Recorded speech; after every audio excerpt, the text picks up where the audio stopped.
Momento de Economía al Día y como cada miércoles nuestro economista y consultor financiero Tulio Rodríguez nos acompaña.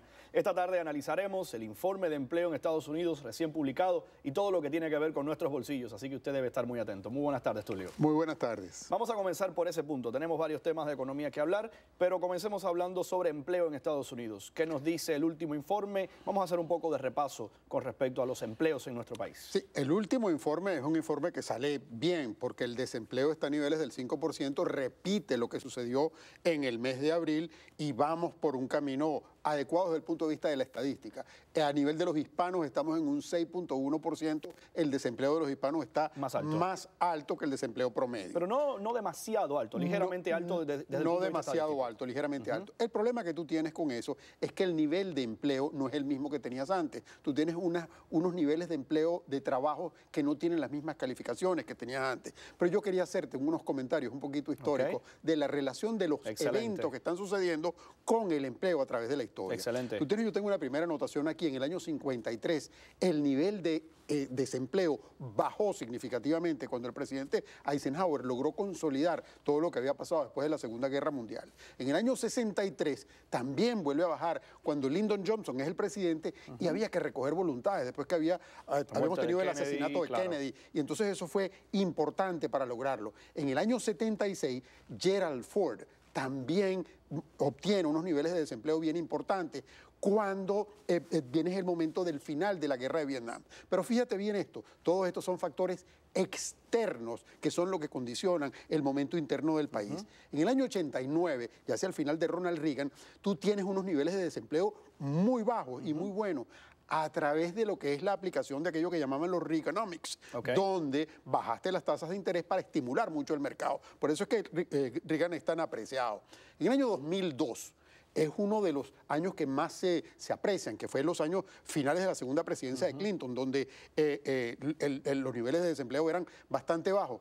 Pero los factores eran todos externos, porque se cayó el muro de Berlín, se acabó la Unión Soviética, se terminó la Guerra Fría, por supuesto, bajaste el presupuesto de defensa a nada y tenías superávit, lo cual te permitió ir adelante. O sea, fueron factores externos que no tenían mucho que ver con la realización interna de la conducta. En el año 2015, donde estamos viendo factores de desempleo bastante bajos, que le podemos dar los beneficios a Obama, porque indiscutiblemente venimos de un 12% a un 5% en este momento, pero eso es a un costo y es solo la historia la que podrá juzgar si realmente la decisión fue buena. Porque ¿qué hiciste?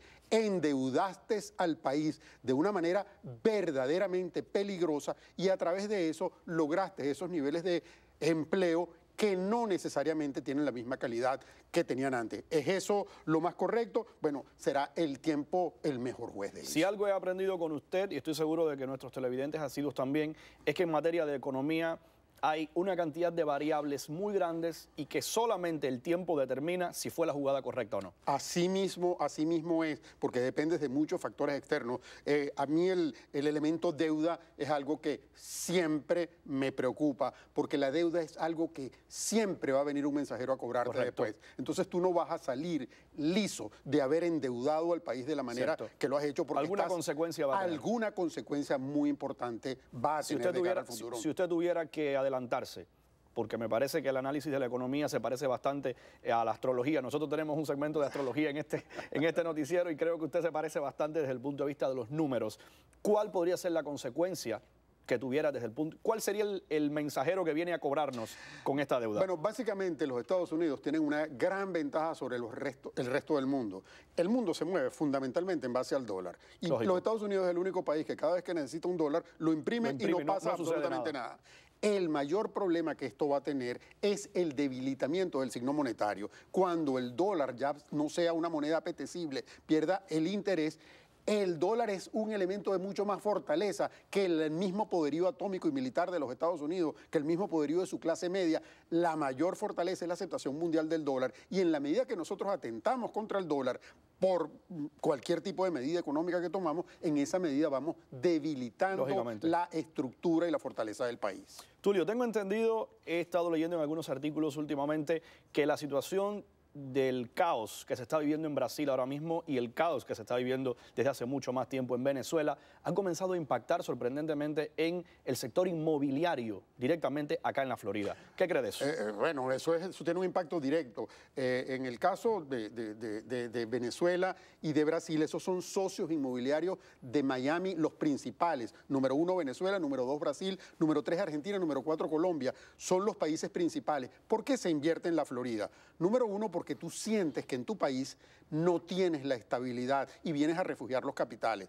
Ahora, en el caso de Venezuela, tú tienes una situación básicamente de desintegración de toda la actividad sociopolítica del país y tú has desintegrado completamente lo que es el signo monetario. Entonces la gente no tiene ya la posibilidad de ahorrar en ningún tipo claro. Bueno, en bolívares puedes ahorrar, pero convertirlo en dólares es imposible porque tú has devaluado demasiadas veces la moneda. En el caso de Brasil, tú tienes un fenómeno que lo comenzaban al principio de este segmento, que toda la estructura también sociopolítica del país está sumamente cuestionada. Claro. En Brasil tú tienes niveles de pobreza sumamente altos en un continente muy grande. Antes se solía decir, en Latinoamérica irá en la dirección que Brasil se incline. Esto ya no necesariamente es así. Claro. Brasil tiene problemas internos muy importantes y al tener esos dos socios tan fuertes que representa el sector inmobiliario en la Florida, lo que invierten los extranjeros en compra de esas unidades que se construyen en Brickell es el 36-37%. Es un número monstruosamente enorme. Alto. Al esto verse afectado, todo eso indiscutiblemente puede tener un impacto. Cuando la gente viene a aplicar por un crédito, ya las garantías que pueden dar sobre su solvencia personal no necesariamente es la misma. Cuando te dices en qué trabajas, cuánto ganas, claro. No trabajas en eso ni ganas eso y la banca lo sabe. Eso puede traer consecuencias adversas para la economía de la Florida. Por último, nuestro último tema de esta tarde. Estamos hablando de $15 como mínimo, como salario mínimo en estados como la Florida, en muchos otros. Esto está pendiente de un debate nacional gigantesco. ¿Cuál es su posición con respecto a esto? Bueno, a mí realmente esas son las cosas que me parecen pura y plena demagogia. Y te lo hablo a niveles de número. Nosotros tenemos que la fuerza laboral en el 2012 era 158 millones de personas. De esos 158, la mitad, aproximadamente el 47%, 74 millones de personas, trabajaban en función de lo que era esa tarifa horaria que les pagaban por hora, que no tenían un sueldo. Si tú tomas eso y dices cuáles son los que ganan el mínimo, es el 4.7%, o sea, solo 3.5 millones de personas. Si tú dices que esos 3.5 millones de personas les vas a aumentar a $15 la hora y se gastan todo, no ahorran nada, se gastan todo en el mercado, el impacto sobre el GDP en los Estados Unidos, en español el Producto Nacional Bruto, va a ser aproximadamente 0.23, eso es % sobre el total del Producto Nacional Bruto, eso es nimio. Eso son especulaciones de los políticos para tratar de ganar prebendas y que los vuelvan a elegir. Para endulzarnos el oído, diríamos nosotros. Muchísimas gracias, Tulio. Le agradecemos la conversación de economía esta tarde. Ahora vamos con nuestro Facebookazo de la tarde de hoy.